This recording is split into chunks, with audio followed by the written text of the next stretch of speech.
کئی سال پہلے ایک شہر بغداد تھا جہاں خوب سارے بازار تھے۔ ہر بازار میں سونے چاندی کی کھنک سنائی دیتی۔ دور دراز سے تاجر آ کر ادھر اپنا مال بیچتے۔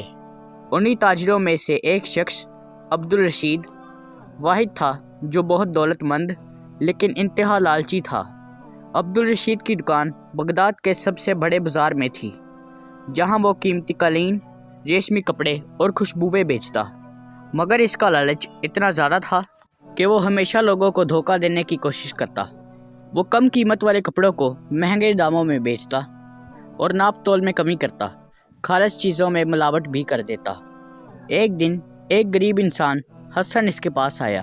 اس کے ہاتھ میں ایک نایاب نیلا پتھر تھا جسے وہ پہاڑوں سے نکال کر لایا تھا۔ حسن نے عبدالرشید سے کہا، یہ پتھر بہت قیمتی ہے، کیا آپ اسے خریدیں گے؟ عبدالرشید نے پتھر کو غور سے دیکھا۔ وہ جانتا تھا کہ یہ بہت قیمتی جواہر ہے، مگر اس کی عادت کے مطابق اس نے چالاکی سے کہا، یہ عام سا پتھر ہے، اس کی کوئی خاص قیمت نہیں، میں تمہیں اس کے 5 دینار دے سکتا ہوں۔ حسن کو کچھ شک تو ہوا، مگر وہ غریب تھا اور پیسے کی سخت ضرورت تھی۔ اس نے پتھر عبدالرشید کے ہاتھوں میں بیچ دیا۔ عبدالرشید فوراً بغداد کے سب سے بڑے جواہر کے پاس گیا اور اسے پتھر دکھایا۔ جوہری نے پتھر دیکھ کر حیرانی سے کہا، یہ تو نایاب نیلم ہے، اس کی قیمت کم سے کم 50,000 دینار ہے۔ یہ سن کر عبدالرشید کے دل میں لالچ مزید پھیل گئی۔ اس نے سوچا کہ وہ مزید نایاب جواہرات استعمال کر لے تو بہت ہی زیادہ امیر ہو جائے گا۔ اس نے کسان حسن کا پیچھا کیا اور دیکھا کہ وہ کہاں جا رہا ہے۔ وہ بازار میں دوسرے لوگوں کو بھی جواہرات بیچنے کی کوشش کر رہا تھا۔ چند دن بعد عبدالرشید کو معلوم ہوا کہ حسن کے گاؤں کے قریب ایک غار ہے جس میں ایسے کئی نایاب پتھر ہیں۔ وہ فوراً وہاں پہنچا اور حسن کو بہت زیادہ دولت کا لالچ دیا اور اسے اپنے ساتھ لے گیا۔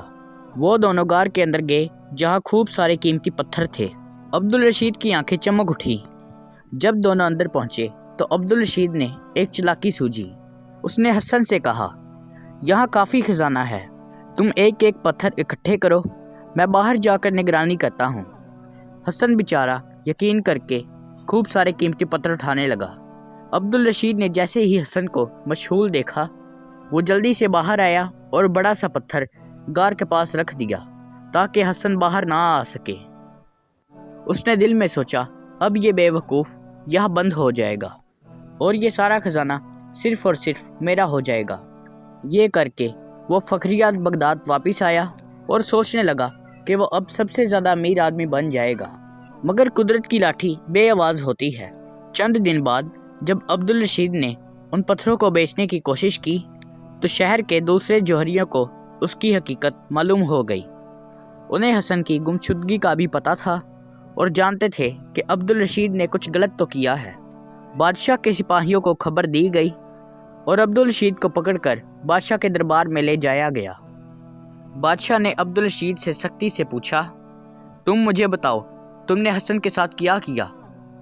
عبدالرشید خوف سے کانپنے لگا اور سب کچھ سچ سچ بتا دیا۔ بادشاہ نے فوراً اپنے سپاہیوں کو بھیجا کہ حسن کو بچایا جائے۔ سپاہی جب غار پہنچے تو حسن زندگی اور موت کی کشمکش میں تھا، مگر خوش قسمتی سے وہ زندہ بچ گیا۔ تو عبدالرشید کو بادشاہ نے سخت سزا سنائی۔ اس کا سارا مال ضبط کر دیا گیا اور اسے بغداد سے نکال دیا گیا۔ وہ جو سب سے زیادہ امیر بننے کے خواب دیکھ رہا تھا، اب ایک فقیر کی طرح در بدر پھرنے لگا۔ دوسری طرف حسن کی ایمانداری اور سچائی کی وجہ سے بادشاہ نے اسے انعام کے لیے کئی دینار دیے اور اسے ایک عزت دار شہری بنا دیا۔ مگر کہانی یہاں ختم نہیں ہوئی۔ عبدالرشید جو پہلے اپنی دولت پر فخر کرتا تھا، اب ہر دروازے پر بھیک مانگنے پر مجبور تھا۔ لوگ اس پر ہنستے، اسے دھتکارتے اور کہتے، یہ وہی تاجر ہے جو ناپ تول میں دھوکہ دیتا تھا، اب خود محتاج بن گیا ہے۔ عبدالرشید کو اپنی غلطیوں کا احساس ہوا، مگر اب بہت دیر ہو چکی تھی۔ وہ سوچتا کہ اگر وہ پہلے ایمانداری سے کام لیتا تو آج اسے یہ دن نہ دیکھنا پڑتا۔ حسن کو بادشاہ نے بغداد میں ایک بڑی دکان دے دی جہاں وہ ایمانداری سے تجارت کرنے لگا۔ اس کا کاروبار دن بدن بڑھتا گیا اور لوگ اس پر اعتماد کرنے لگے۔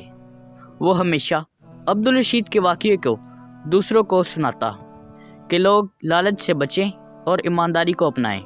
وقت گزرتا گیا لیکن عبدالرشید کی کہانی بازاروں میں سنائی جاتی۔ اس کی بدقیانتی اور لالچ ایک مثال بن گئی۔